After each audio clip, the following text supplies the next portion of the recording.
Imagine you're walking down a long straight path.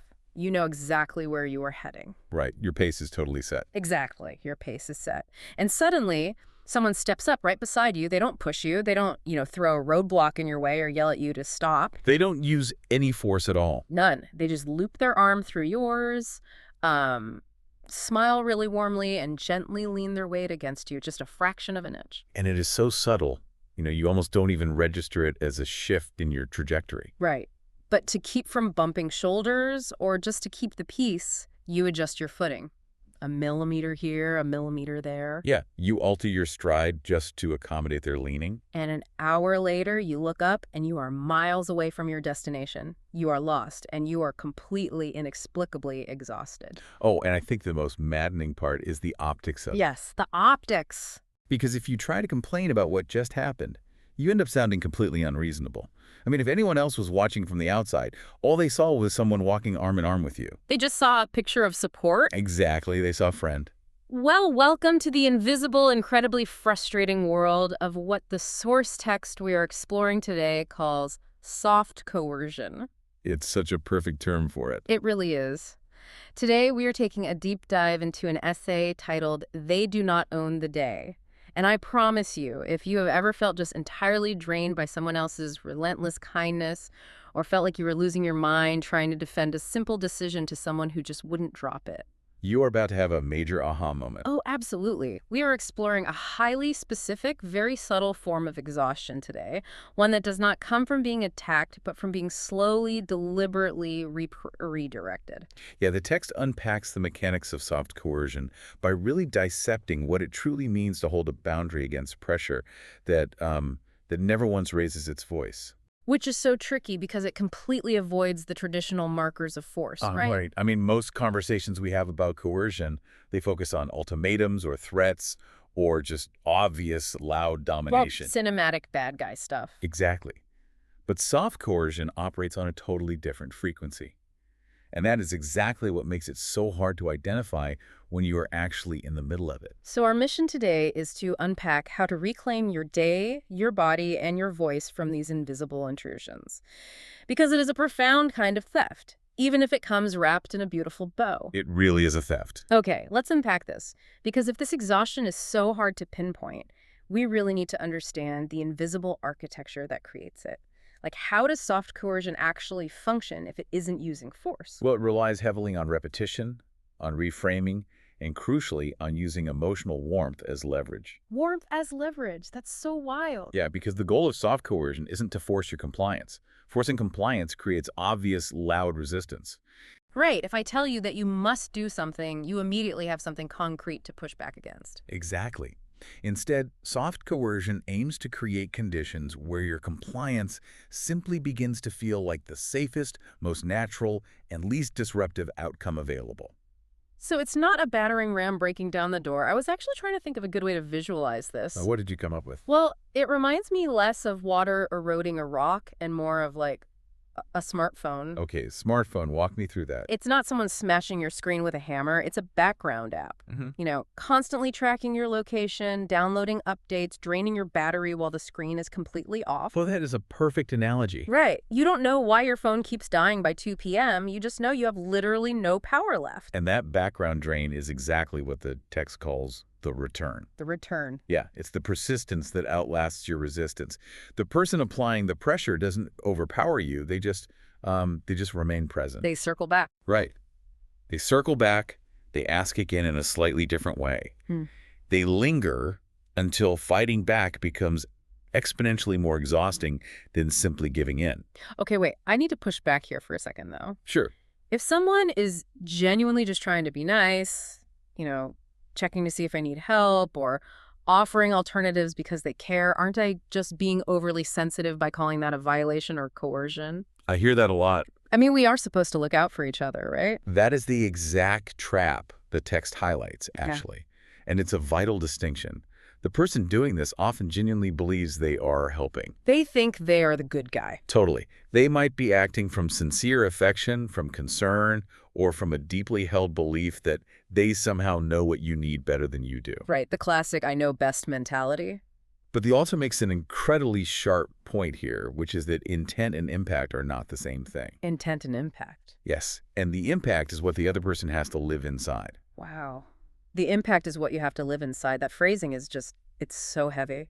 It changes the whole perspective. It does. It means that even if their intention is totally pure, the result is that you are trapped in a reality you didn't choose. Exactly. And I imagine that sometimes that care isn't entirely about you anyway.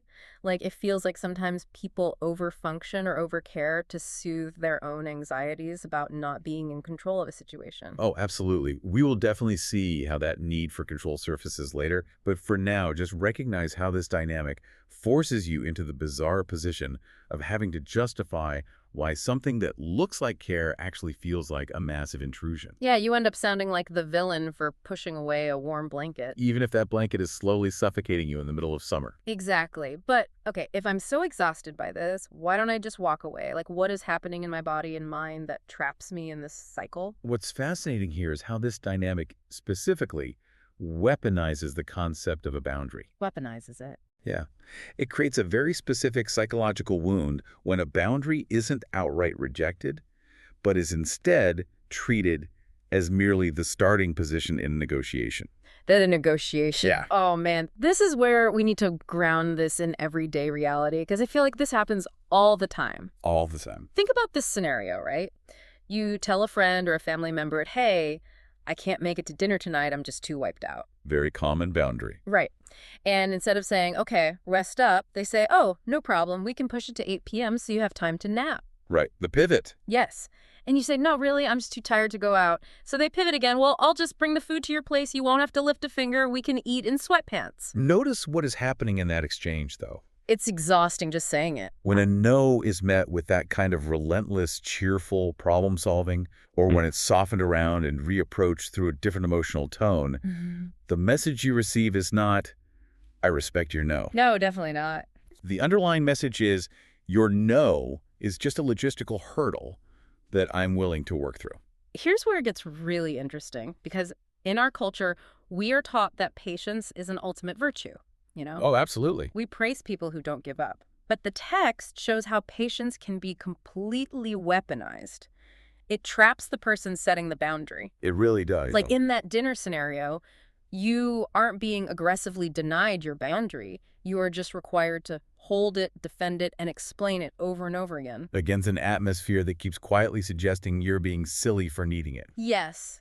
And that continuous defense is the source of the exhaustion. You are forced to defend your position across every new reframing of the original ask. It's like playing whack-a-mole with someone's affection. That's a great way to put it.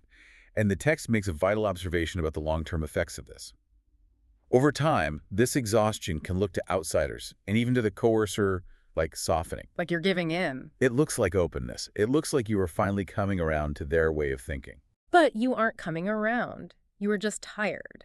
Exactly. You give in and let them bring the food over, not because you changed your mind and suddenly want company, but because saying no for the fourth time requires calories you simply do not have. You are literally running out of energy to hold a position that never should have required this much effort to maintain in the first place. It's so true. The exhaustion isn't dramatic. It accumulates in dozens of tiny, invisible increments where you have to internally reinforce a decision that should have been respected at the very first utterance.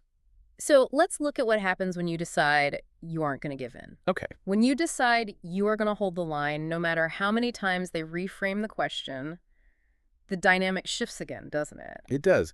The pressure turns into a psychological reframing of your character. Right. This is how soft coercion sustains itself when it meets true resistance. It rebrands the person resisting. Think about the labels that get applied in these situations. Oh, they are so predictable.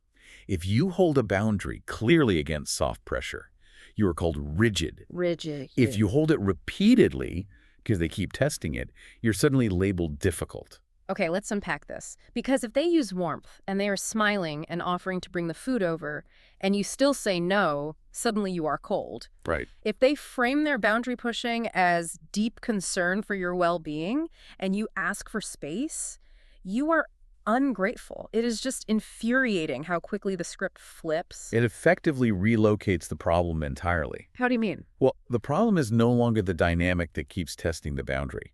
The problem is no longer their inability to hear the word no. Oh, I see. The problem is suddenly you. You are the one who is broken or stubborn or unreasonable. You are framed as an obstacle to their affection. I want to pull a direct quote from the text here because it absolutely blew my mind when I read it. The author writes, "The second person does not need to be worked on. They need to be left alone." It's such a powerful statement. That sentence is so liberating. The text draws this profound line between stubbornness and sovereignty. That distinction is paramount to understanding bodily and mental autonomy. Stubbornness is an inability to take in new information. It's a defensive posture based on pride. Right.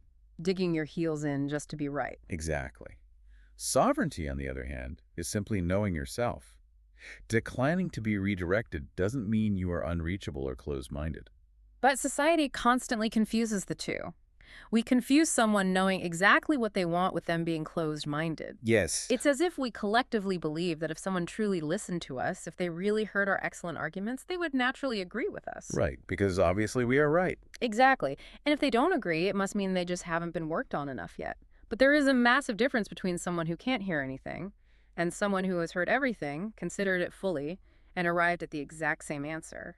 If we connect this to the bigger picture, this relentless psychological reframing, this constant suggestion that you are rigid or ungrateful, isn't just a mental exercise. No, it has real consequences. It exacts a very real, tangible cost on the physical self. The text argues that the body is a site of autonomy. I want to pause there and translate that phrase, site of autonomy, because it can sound a bit academic. Sure, yeah. For you listening, think about what that actually means on a random Tuesday afternoon. It means your physical form is the one place where you get to be the absolute dictator. I love that. The absolute dictator. It means nobody gets to tell you that you aren't actually tired. Nobody gets to tell you that you should eat another piece of cake when you've already said no. It means the rhythm of your nervous system belongs entirely to you. And every decision you make is carried in your body. What Mhm. goes into it, what stays out of it, how it's treated, the rhythms of sleep and waking it follows. These are the most intimate forms of self-determination a human being possesses. Right. When those decisions are treated as negotiable, when your bodily choices are subjected to someone else's emotional needs or their projections of what you should be doing, the text says it constitutes a genuine violation. A genuine violation. As the text puts it, not dramatically, quietly, but genuinely. Because your body becomes a space where another person's preferences are applied through persistence. And the consequences of that violation aren't just abstract feelings of annoyance. Not at all.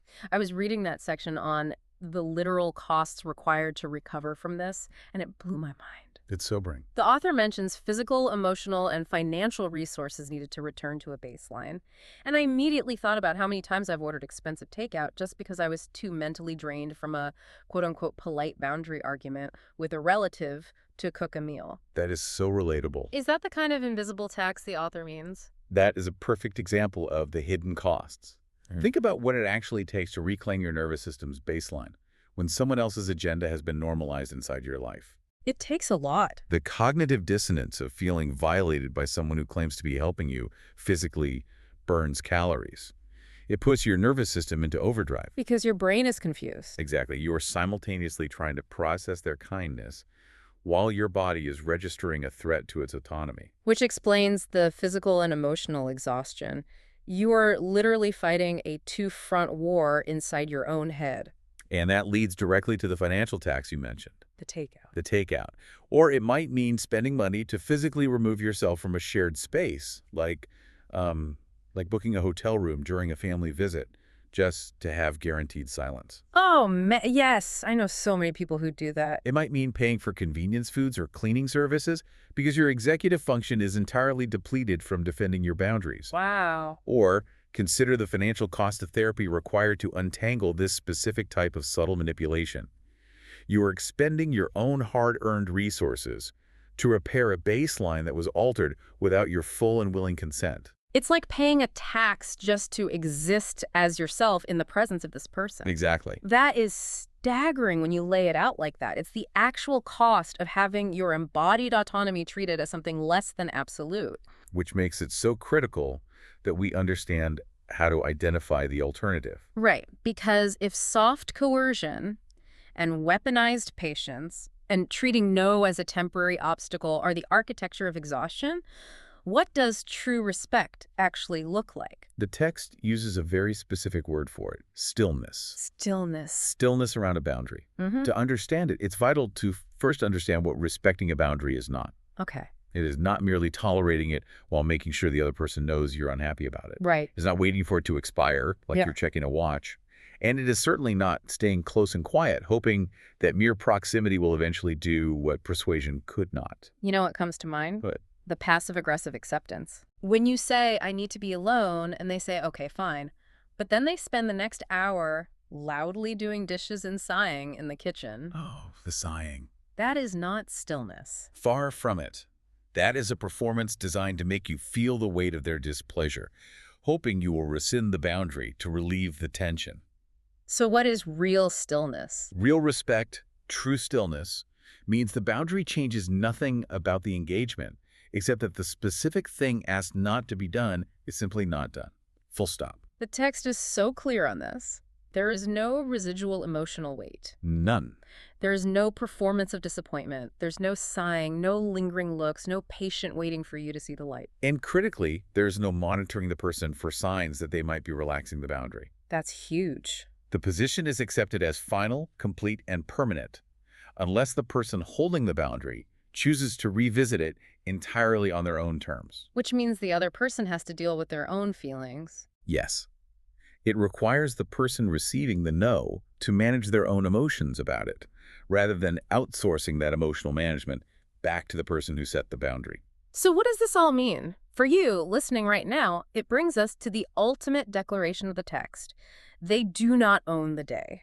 It's such a beautiful phrase. The author points out that this isn't a complaint, it's a declaration of sovereignty. The people who love you do not own your day. No, they don't. The people who worry about you do not own your day. Even the people who cook for you or pay your rent or employ you do not own your day in the profound sense of owning your interiority. That is such a powerful list because it targets the exact relationships where soft coercion thrives. Relationships built on care. Care, provision, intimacy. Those are the spaces where we feel most guilty for asserting our autonomy. Yeah. But the text is absolute. Your day, your body, your choices, your silence, your preferences, and your rhythms belong fully to you. Not partially. Not partially, not conditionally, fully. The line that hit me hardest was, not in the spaces between someone else's influence. Wow, yeah. Your choices belong to you, even if others find them hard to watch, or confusing, or difficult without wanting to intervene. Just because someone else has a strong feeling about your choice doesn't mean your choice needs to be adjusted. This raises an important question about the fundamental nature of love and support, doesn't it? It really does. The text suggests that the most loving presence another person can offer is one that knows how to exist beside you without reaching into what is yours. Existing beside you without reaching in. It sounds so simple, but it requires profound restraint. Because it requires them to understand that your interior process, how you arrive at your health, your path, and your peace, doesn't require their constant correction. Right. It doesn't need their guidance or their warmly delivered hope that you will eventually see things differently. As the text so beautifully states, you already see. What you needed was for that to be enough. That is a complete paradigm shift for anyone who's been stuck in this dynamic. We've gone on quite a journey today. We really have. We started by recognizing the invisible, exhausting architecture of soft coercion, comparing it to that background app draining your battery. We unpacked how warmth and patience can be weaponized against a simple no, turning every boundary into a grueling negotiation. We also looked at how defending that boundary can get you unjustly labeled as difficult or rigid simply for practicing sovereignty. Which is so unfair. And we explored the literal physical toll that cognitive dissonance takes on your nervous system and your resources. And ultimately, we arrived at the profound peace of true stillness, the recognition that a respected boundary leaves no emotional residue. It just is. It just is. Thank you for joining us on this deep dive into They Do Not Own the Day. We hope it gives you the clarity to recognize when you are being slowly redirected millimeter by millimeter and the permission to hold your ground without feeling the need to explain it for the fifth time. Absolutely. Your day belongs fully, unconditionally to you. As you move forward, holding your sovereignty, remember that true care does not require your exhaustion as a down payment. And I'm going to leave you with a final thought to mull over. Early on, we touched on the idea that the person coercing you might genuinely believe they are helping. Yep. But if someone's care requires your constant compliance, if it requires the surrender of your boundaries in order for them to feel satisfied and at peace, are they actually trying to care for you? Or are they just using you to soothe their own anxieties about not being in control? Keep walking your own path. We'll catch you on the next deep dive.